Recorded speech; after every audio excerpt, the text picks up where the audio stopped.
A Day in the Life of an Unemployed Professional, Day 2. Alright, pupunta lang akong Family Food Center para maglustay ng pera kasi sinadya kong scratch ng scratch ang kaldero namin para kapag nakita ng asawa ko, maimbyar na siya at sabihin niyang palitan mo na yan ng bago. Nagtagumpay naman tayo. Pumunta nga ako sa Family Food Center kasi marami dito mga sale ng granite set ng mga cookware. Kumuha lang ako ng trolley ko kasi kahit 3 piraso lang yung binibili ko, trip na trip ko talaga yung mag-trolley. And yes, you heard it right. It's granite. Yan ang tamang pronunciation. Huwag niyo akong sinusubok-subok. So, ganyan nga yung binili ko, yung jade green. Kasi ang lakas makasosyal ng kulay tsaka ng itsura niya. Plus, affordable naman siya. Non-stick and safe to use. Pumili rin ako ng iba pa pero yun na talaga yung final choice ko. Anyway, tumingin na rin ako ng thermal bowl kasi magraramadan na. Para sa soup yan at nang hindi lumamig agad. Hindi ko rin naman binili kasi mas maganda pa yung design ng mga mangkok sa palengke ng Marikina. So instead, I thought of buying fruits na lang na good for 3 days. Yung mandarin oranges na yan na pinipili ko, yung mga mabibigat kasi yun yung juicy. Tapos, yung mandarin oranges kasi kailangan mo yan. Lalo na winter ngayon. Mabilis magkasakit.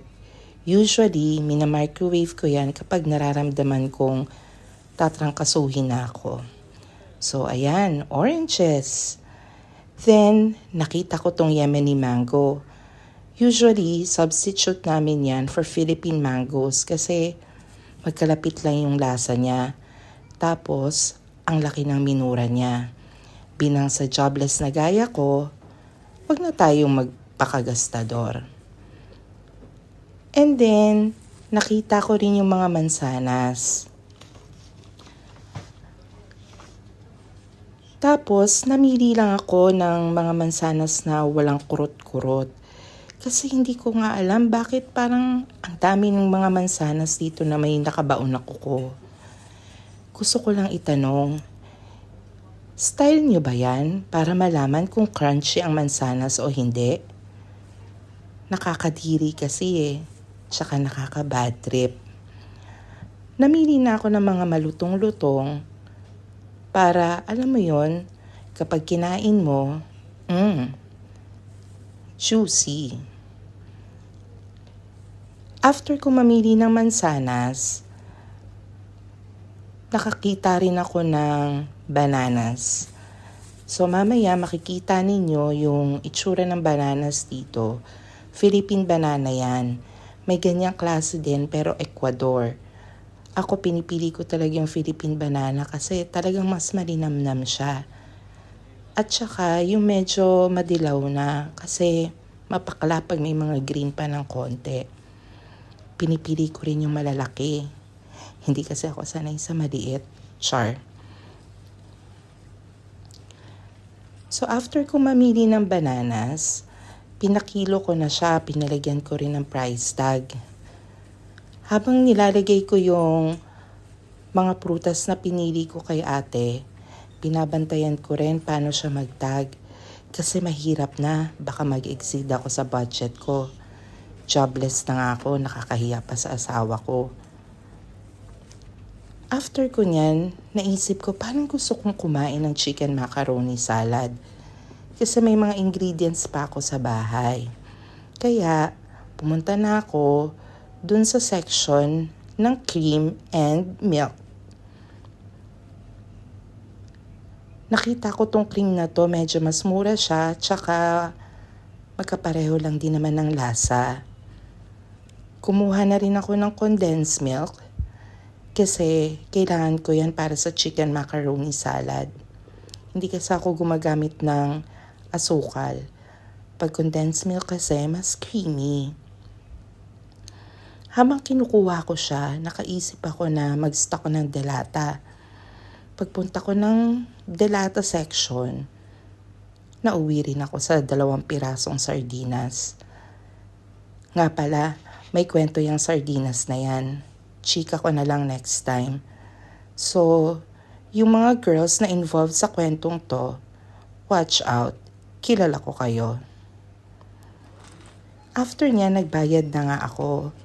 Kasi kapag nagtagal pa ako, ay, taray na ate. Magbabayad naman. Kasi nga, pag nagtagal pa ako sa loob, baka kung ano-ano na yung mabili ko. On a budget tayo kasi nga, jobless. Kaya habang binabalot ni ate yan, umiikot-ikot pa yung mata ko. Pero parang minamadali ko na talaga siya kasi ayoko na rin talaga magtagal sa grocery. Ang dami ko kasing naiisip bilhin. Pinakitaan ko lang din siya na meron akong card at may pambayad ako. May natitira pa rin naman akong sahod kahit na nag-resign na ako sa work. After nyan, naisip ko, instead na mag-Uber, bitbitin ko na lang yung trolley pa uwi. Ganon kasi dito, kapag walking distance lang ang bahay mo, pwede mo namang bitbitin ng trolley. Tapos, kinokollect nila yan every morning. So, naglakad na nga ako papunta sa bahay. Malapit na malapit lang, siguro mga 2 blocks away. So, ayan na yung street namin. Malapit na malapit lang yung villa namin. Itinawid ko na nga rin tong trolley papunta dun sa villa. Hindi gaya ng iba, car yung pinapark nila. Ako trolley. Pero I decided na ipasok na lang yung trolley sa bahay. Yung malapit talaga dun sa pinto ko. Kasi alam mo na, maldita ako eh.